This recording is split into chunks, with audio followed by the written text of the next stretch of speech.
Hi everyone, welcome back to the knowledge hub. आज हम knowledge hub की इस वीडियो में क्लास 10th का इंग्लिश का पहला चैप्टर जो है a letter to the god उसकी समरी देखेंगे। इस चैप्टर में सिर्फ हम समरी देखेंगे। अगले वीडियो में हम इस चैप्टर का फुल एक्सप्लेनेशन भी देखेंगे विद क्वेश्चन आंसर। ठीक है, तो पहले आइए समरी देख लेते हैं, क्योंकि समरी किसी भी चैप्टर को अंडरस्टैंड करने का एक बेस होता है। तो अगर आप किसी चैप्टर के बारे में समरी पता है तो आप इजिली उस चैप्टर को मतलब ग्रास कर जाएंगे, समझ पाएंगे। ठीक है, तो आइए इस चैप्टर का समरी देख लेते हैं। ठीक है, a letter to the god कमाल का चैप्टर है। इस चैप्टर को लिखने वाले हैं जीएल फ्लैंटस। ठीक है, तो आइए इसके बारे में देखते हैं। ठीक है, तो इस चैप्टर को स्टार्ट करने के पहले पहले ये एक इम्पॉर्टेंट कोट है, इसको भी हम डिस्कस करेंगे, क्योंकि ये जो चैप्टर है फुली इस एक वर्ड पे बेस्ड है, फेथ, श्रद्धा। ठीक है, श्रद्धा अगर आपको किसी चीज पे है तो कहते हैं पहाड़ भी हिल जाएगा। तो इस किसान, इस फार्मर का जो स्मॉल विलेज में रहता था, तो इसका एक कमाल का अलमाइटी पे श्रद्धा था, गॉड पे श्रद्धा था। ठीक है, तो ये जो कोट कह रहा है, faith is like a wifi, it is invisible but it has the power to connect you to what you need. ठीक है, तो faith is like a wifi. Wifi क्या है? इनविजिबल है। तो फेथ जो है एक वाईफाई की तरह है। इट इज इनविजिबल, इनविजिबल है लेकिन but it has a power to connect you. जैसे वाईफाई आपको कनेक्ट कर देता है आप जिससे चाहते हो, इसी तरीके फेथ को वो वाईफाई से कंपेयर कर रहा है। तो अगर फेथ है तो आपका किसी को लेके, तो वो इनविजिबल है, ठीक वाईफाई की तरह। और इसके पास पावर है, फेथ के पास पावर है कि आपको आपकी चाहत से कनेक्ट कर सकते, जैसे वाईफाई कनेक्ट करता है। ठीक है, तो ये पूरा चैप्टर फेथ, स्ट्रॉन्ग डिटर्मिनेशन पे है। ठीक है, फेथ पे, प्रोफाउंड बिलीफ, फेथ पे। ठीक है, श्रद्धा। ठीक है, एक बिलीव हो। तो आइए इस चैप्टर की समरी स्टार्ट करते हैं। A letter to the god, the story देख लेते हैं। The story a letter to the god by GL Fuentes depicts unwavering faith of a farmer in the god. मतलब ये जो स्टोरी है a letter to the god by, लेखक हैं GL फ्लोरेंटस, ये दिखाता है, डिपिक्ट करता है unwavering faith of a farmer in the god. मतलब ये स्टोरी बताता है कि अनवेवरिंग, अचूक, अटल श्रद्धा इस किसान का इन गॉड को, गॉड पर। ठीक है, इस किसान का गॉड पे जो अटल श्रद्धा है, ये स्टोरी उसी के बारे में बताता है। It's begin with a farmer named लैंचो। ठीक है, ये स्टोरी बिगिन होता है, शुरुआत इसकी होती है इस फार्मर से, क्योंकि यही जो लैंचो हैं इस स्टोरी के हीरो हैं, क्योंकि यही है सब्जेक्ट इस स्टोरी की। पूरी स्टोरी इन्हीं पे बेस्ड है, इन्हीं के चारों तरफ ये स्टोरी रिवॉल्व करने वाली है। ठीक है, तो ये स्टोरी स्टार्ट होती है एक फार्मर से जिनका नाम लेंचो था, expecting for a rain shower. जाहिर सी बात है, फार्मर रेन के लिए, क्योंकि रेन उनके लिए बहुत इंपॉर्टेंट होता है, अच्छा क्रॉप्स मतलब हार्वेस्ट करना हो तो नरिश करने के लिए भी। ठीक है, तो रेन की काफ़ी ज़रूरत होती है फार्मर को। तो in the same manner Lencho ji भी रेन शावर का वेट कर रहे थे। ठीक है, क्या करने के लिए? To nourish his field of corn, भुट्टे का, भुट्टा होता है उसका फील्ड को ये नरिश करने के लिए, उसको मतलब इरिगेशन प्रोवाइड करने के लिए, पानी प्रोवाइड करने के लिए वो रेन शावर का क्या कर रहे थे? वेट कर रहे थे। He is confident that his harvest is going to yield him huge profit just like it does every year. ये कॉन्फिडेंट थे पूरी तरीके से कि इनका जो इस बार हार्वेस्ट होगा, मतलब कटाई होगा, ये इनके लिए बहुत ही मुनाफा का काम करने वाला है, ह्यूज प्रॉफिट इल्ड करेगा, जैसा कि ये हर साल करता है। ठीक है, तो इस साल भी इनको लगा मतलब प्रॉफिट ये इल्ड करेगा। To his utmost excitement rainfall did happen but sooner. अब ये बहुत एक्साइट थे, लेकिन रेनफॉल क्या हुआ? आया, लेकिन जल्दी आ गया। It turned into a hailstorm destroying his field, if destroying his entire crop field। एक तो ये पानी के लिए वेट कर रहे थे, शॉवर के लिए, रेनफॉल के लिए। तो रेनफॉल तो आया, लेकिन पहले भी आ गया, और सडनली क्या हुआ कि ये हेल स्टॉर्म में कन्वर्ट हो गया। हेल स्टॉर्म मतलब जैसे बर्फ पड़ते हैं ना, बर्फ। अब जैसे यहाँ पे तो बारिश होती है, अगर छोटी मोटी इंडिया में बारिश हो जाती है जिस टाइम नहीं होना चाहिए, तो क्रॉप्स को ज़्यादा डैमेज नहीं पड़ता है। लेकिन अगर अगर क्या हुआ, बर्फ गिर जाए और वो भी स्टॉर्म, हेल स्टॉर्म, मतलब ज्यादा बर्फ गिर जाए तो क्या होगा, क्रॉस पूरा डैमेज हो जाएगा। तो ये जो मतलब स्टोरी है, ये लैटिन अमेरिका की है। ठीक है, तो हम लैटिन अमेरिका के बारे में बता देंगे मैप में ये कहाँ है आगे। ठीक है, तो जब ये हेल स्टॉर्म में ये जो रेनफॉल कन्वर्ट हो गया, टर्न हो गया, तो इनके सारे क्रॉप्स को डिस्ट्रॉय कर दिया। The damage posed a threat to the family survival as their entire livelihood was dependent on the entire produce. Farmer, देखिए फार्मर का जो लाइफ है ना, वो टोटल क्या होता है कि उनके फार्म प्रोडक्ट पे बेस्ड होता है।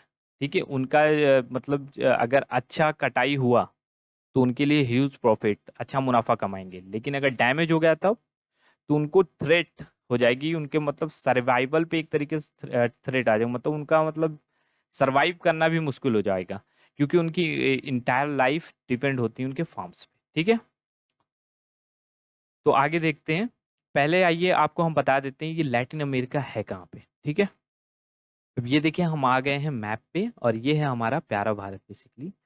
अब हमें यहाँ भारत से, इंडिया से इस वेस्ट के साइड जाना होगा, सऊदी अरब होते हुए या अरेबियन सी होते हुए ये अफ्रीकन कॉन्टिनेंट जो है उसको पार करते हुए, अटलांटिक ओशियन को पार करते हुए, और ये हमें मिला नॉर्थ अमेरिका। ये क्या है बेसिकली, नॉर्थ अमेरिका। और यहाँ पे आपको नीचे दिख रहा है साउथ अमेरिका। ठीक है, हमें जैसा कि पता है कि टोटल हमारे ग्लोब में 7 कॉन्टिनेंट है। ठीक है, Asia, Africa, north America, south America, Antarctica, Australia. खैर ये तो एक अलग टॉपिक है। हमारा जो फोकस्ड है वो लैटिन अमेरिकन कंट्रीज। ये जो नॉर्थ अमेरिका है बेसिकली, जो कॉन्टिनेंट है नॉर्थ अमेरिका, और ये जो साउथ अमेरिका है। अब देखिए यहाँ पे जो नॉर्थ अमेरिका में जो मेजर कंट्रीज हैं वो कनाडा है, एक यूएसए है। ठीक है, अब ये देखिए ये जो मैक्सिको है, यहाँ से लेके पूरा मैक्सिको प्लस ये कैरिबियन कंट्रीज लेके, यहाँ वेस्ट इंडीज वगैरह है, कैरिबियन कंट्रीज भी आते हैं यहाँ पे। ठीक है, ये स्मॉल पास्ट पार्ट है, वेस्ट इंडीज जो है स्मॉल पार्ट है कैरिबियन कंट्रीज का। ठीक है, तो ये जो मैक्सिको से लेके पूरा फॉल्क आइलैंड तक, ठीक है, मतलब यहाँ तक। ठीक है, ये टोटल इनको कहा जाता है लैटिन अमेरिकन कंट्रीज, मेनली क्योंकि यहाँ पे ज़्यादातर स्पेनिश और पोर्चुगीज बोलने वाले लोग हैं, तो इनको लैटिन अमेरिकन कंट्रीज कहा जाता है। ये मैक्सिको से स्टार्ट होता है टोटल यहाँ तक पूरा होल, हम साउथ अमेरिका होल इंक्लूड करते हैं, प्लस यहाँ मैक्सिको से लेके यहाँ तक। ठीक है, पनामा वगैरह सब इसमें आ जाते हैं। ठीक है, तो आइए हम अपने फिर से टॉपिक पे आते हैं।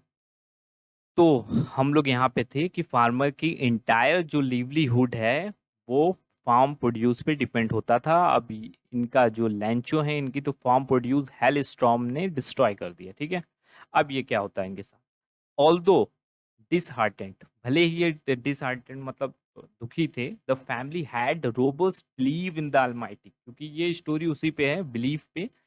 देखिए इनका फॉर्म प्रोड्यूस तो डिस्ट्रॉय हो गया, तो निराश तो है ही, लेकिन इनका एक रोबस्ट, एक तगड़ा बिलीव है गॉड पे। ठीक है, कि God would certainly going to help him. ठीक है, इनका एक तगड़ा बिलीव है। तो Lencho despite having work day and night at the field knew how to write and thus decided to write a letter to the god explaining his situation and asking for the help। ठीक है, तो जैसा कि Lencho ने work किया field पे, मतलब दिन और रात।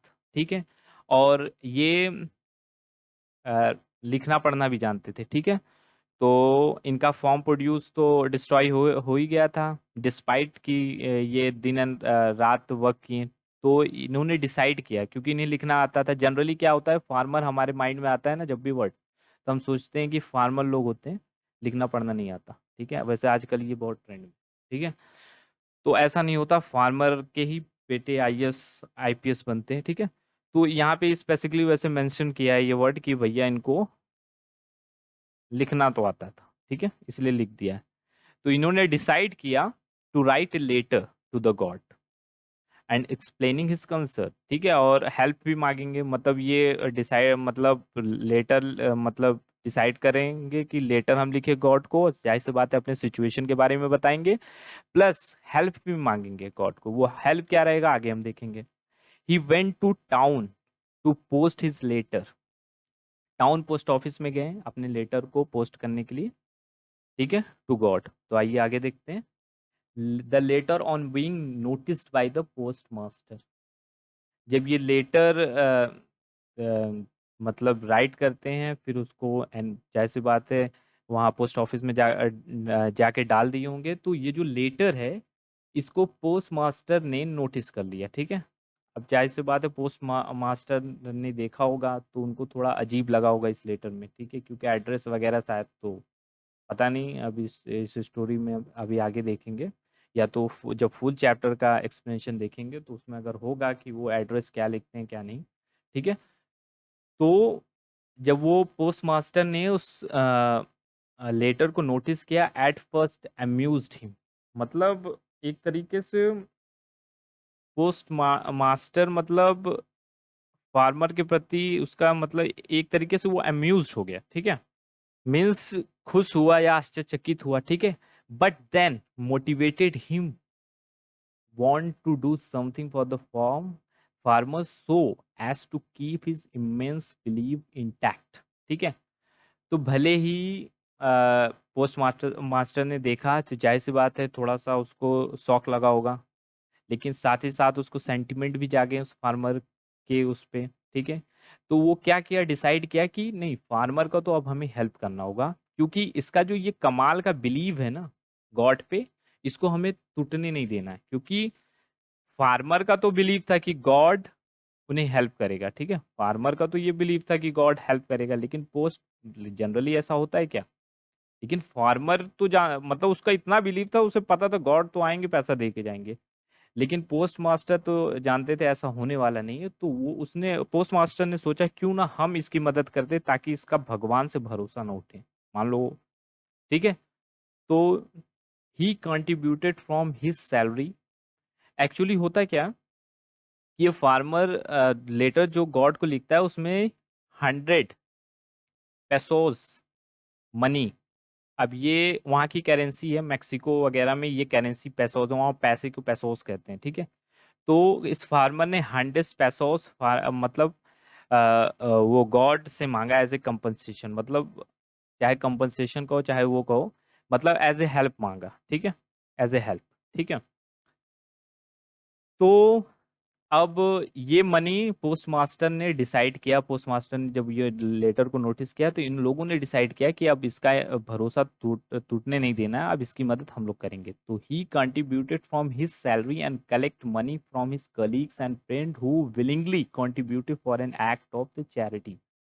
मतलब एक तो उसने अपने सैलरी से कंट्रीब्यूट करे, प्लस अपने जो मतलब पोस्ट ऑफिस में जो कलीग्स वगैरह थे, फ्रेंड्स थे उनके, उनसे जो देना चाहते थे एज ए चैरिटी, मतलब दान के उसमें, तो मतलब जो अपने मन से देना चाहते थे उन सब लोगों ने से लिया और कलेक्ट किया मनी, उन सब से कंट्रीब्यूट करवाया और कलेक्ट किया money. To his dismay he could only collect 17 pesos which, देखो, लेकिन अनफॉर्चुनेटली क्या होता है कि ये सब मिलकर जो ये देखिए ये तो फार्मर ही है, मतलब इन सब कलीग्स जो मिल के हैं, वो फार्मर ने डिमांड किया था 100 पेसोस, लेकिन ये अनफॉर्चुनेटली 70 पेसोस ही कलेक्ट कर पाते हैं, 30 पेसोस नहीं कलेक्ट कर पाते हैं, ठीक है। तो अब क्या करें, तो इन्होंने क्या किया कि उसी 17 पेसोस को रैप मतलब मोड़कर एनवलप में डाल दिया, to make it seems like a reply from the deity, मतलब ताकि ऐसा लगे कि भगवान ने, डीटी मतलब ईश्वर भगवान जो भी है गॉड, तो मतलब वो ऐसा लगे कि गॉड ने ही हेल्प किया है। On having found the letter the writer Lencho is, अब राइटर यहाँ पे वो जीएल फ्लैंटस मत समझिए, अब ये जो लेटर गॉड को इन्होंने ही लिखा है तो यही राइटर है, ठीक है। तो on having found the letter the writer Lencho is not at all soft but instead he get angry. अब देखिए, एक तो इनका इमेंस गॉड, भगवान पे भरोसा था, गॉड पे कि गॉड पैसा देंगे, ऐसा होता तो नहीं है जनरली, ठीक है। और इन सबों ने मदद किया 17 पैसे, और इन्होंने जब खोला उस एनवलप के, उसमें से जब पैसे निकले, तो जैसे जनरली आम आदमी अगर गॉड से मदद मांगा और सचमुच पैसा आ जाए तो आप शॉक हो जाएंगे, लेकिन ये पर्सन शॉक नहीं थे, क्योंकि इनको गॉड पे भरोसा था कि पैसा तो आएगा ही आएगा, कहीं नहीं जाने वाला। ठीक है, तो he was not at all shocked. ठीक है, बट इंस्टीड, मत इसके शॉक नहीं होते, बल्कि क्या होता है, ही गेट एंग्री, ये गुस्सा आ जाते हैं, on finding that the amount is less than what he had expected. मतलब कुछ क्यों गुस्सा होते हैं, क्योंकि 30 पैसों कम था। ठीक है, इसलिए वो गुस्सा हो जाते हैं। ही अब देखिए, ये गुस्सा होते हैं लेकिन गॉड पे नहीं होते हैं, ये बात याद रखिए, क्योंकि इनका फेथ गॉड पे बहुत ही कमाल का था। ठीक है, अब इन्हें क्या लगता है, अब देखिए ये क्या करेंगे, he again write a letter to the god, मतलब ये डिसाइड करते हैं फिर से गॉड को लेटर लिखेंगे कन्वेइंग, और उनके पास ये बात पहुंचाएंगे his disappointment and distrust in the employees of the post office who he thought has strolling the remaining money. एक तो गॉड ने पैसा नहीं दिया, ठीक है, और जब मतलब पोस्ट ऑफिस के एम्प्लॉयज ने कंट्रीब्यूट किया इतना, तो ये एनवलप में से खोले और ये सॉक्ड नहीं थे, और वो गुस्सा हो गए क्योंकि 30 पैसों से कम थे, और ये डिसाइड किए लेटर लिखे फिर से गॉड को। और गॉड को किस लिए लेटर लिखते हैं, कि ये कंप्लेन करते हैं, इनको लगता है गॉड तो पूरा पैसा दिया होगा, ठीक है, इन्हें लगता है ये सब चोरी कर ली है 30 पैसों जो कम है। अब यही है आयरनी इन द स्टोरी, ठीक है, कि जिसने मदद किया उसी पे ये स्टोलन का इल्जाम लगा दे रहे हैं। ठीक है, तो यही है एक छोटी सी स्टोरी कमाल की। ये मतलब आप जब चैप्टर का एक्सप्लेनेशन भी देखेंगे तो स्टोरी बस यहीं पे आके खत्म होगी। ठीक है, क्योंकि उस चैप्टर को तो मैंने पढ़ा ही है, तो नेक्स्ट वीडियो में हम उसका एक्सप्लेनेशन बता देंगे। तो एक कमाल की स्टोरी है कि मतलब जिसने पैसा दिया उसी पे इन्होंने शक किया कि, और कंप्लेन कर दिया गॉड से। और ये जैसा कि मैंने बताया कि ये स्टोरी टोटली फेथ पे डिपेंड है, तो आपको समझ में आएगा फेथ, भरोसा। ठीक है, तो आई होप ये स्टोरी आपको काफ़ी अच्छी लगी होगी, तो अच्छे से समझ में आई होगी। तो हम नेक्स्ट वीडियो में क्या करेंगे, इसका फुल एक्सप्लेनेशन देंगे, प्लस इसका क्वेश्चन आंसर भी बताएंगे। तो मिलेंगे नेक्स्ट वीडियो में इसके चैप्टर के एक्सप्लेनेशन के साथ। तब तक के लिए जय हिंद।